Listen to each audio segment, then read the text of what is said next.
kepada kalian-kalian ini. Kalau kalian kemarin bertindak dengan cepat, udah mensahkan RUU perampasan aset, masyarakat nggak perlu lagi untuk pergi ke rumah-rumah itu dan menjarah rumah-rumah itu karena keadilan sudah dilaksanakan.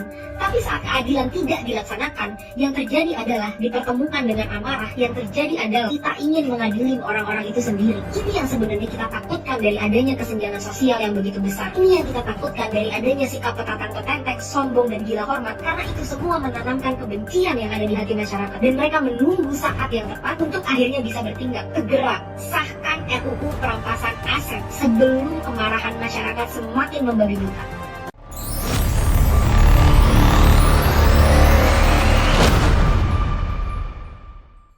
Disclaimer, cerita ini hanya rekaan fiktif, bukan kejadian nyata. Ditulis seandainya Salsa Erwina benar berdiri di posisi tersebut. Langkah kaki Salsa Erwina menggema di dalam gedung DPR RI. Ruang sidang paripurna sore itu penuh sesak. Para anggota dewan, jurnalis, dan tamu undangan menatap lurus ke arah podium. Di deretan kursi kehormatan, tampak Ketua DPR RI, Puan Maharani, duduk dengan wajah tegas. Sementara di sampingnya, Presiden Prabowo Subianto menyimak dengan penuh perhatian. Salsa berdiri tegak di depan mikrofon. Jas hitamnya membalut tubuhnya, semakin menegaskan kesan formal. Namun, api di matanya tidak bisa disembunyikan. Ia membuka lembaran pidatonya, lalu menatap sejenak ke arah hadirin. Saudara-saudara sebangsa dan setanah air. Suaranya bergetar namun mantap.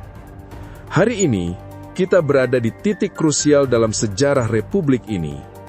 Rancangan Undang-Undang Perampasan Aset bukan hanya sekedar dokumen hukum. Ini adalah senjata bangsa untuk melawan korupsi, melawan pencurian hak rakyat, melawan mereka yang selama ini menumpuk kekayaan di atas penderitaan jutaan orang miskin. Riuh tepuk tangan terdengar. Sebagian bangkit berdiri, sebagian lainnya hanya mengangguk penuh wibawa. Salsa melanjutkan, semakin lantang. Berapa lama lagi rakyat harus menunggu? Berapa banyak kasus besar yang tersandera hanya karena kita tidak punya dasar hukum yang kuat untuk menyita hasil kejahatan. Rakyat sudah muak dengan drama sidang, dengan tersangka yang bisa tersenyum sambil melambaikan tangan di balik jeruji. Mereka menunggu keputusan kita hari ini, sekarang juga. Matanya menatap tajam ke arah kursi-kursi dewan. Ruangan itu seakan bergetar oleh gema suaranya. Ia mengangkat tangannya seolah menunjuk langsung ke arah masa depan bangsa. Jika DPR hari ini berani mengesahkan RUU ini, kita akan tercatat dalam sejarah bukan sebagai penonton, tapi sebagai pejuang. Dan saya percaya, di hadapan Ibu Ketua DPR, di hadapan Presiden Prabowo, kita bisa mewariskan sesuatu yang lebih besar daripada sekedar undang-undang, yaitu harapan baru bagi Indonesia yang bersih dan bermartabat. Tepuk tangan membahana, sebagian hadirin berdiri memberi penghormatan. Kamera televisi menyorot wajah Puan yang tampak hikmat, sementara Prabowo terlihat mengangguk dalam-dalam, wajahnya serius namun penuh kebanggaan. Salsa menutup pidatonya dengan satu kalimat yang membuat ruangan terdiam sejenak sebelum bergemuruh.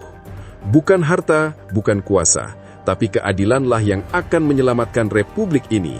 Suasana pun meledak oleh tepuk tangan dan sorak-sorai. Di gedung DPR itu, seakan semua orang sadar, satu langkah bersejarah sedang menunggu hanya sejauh ketukan palu sidang.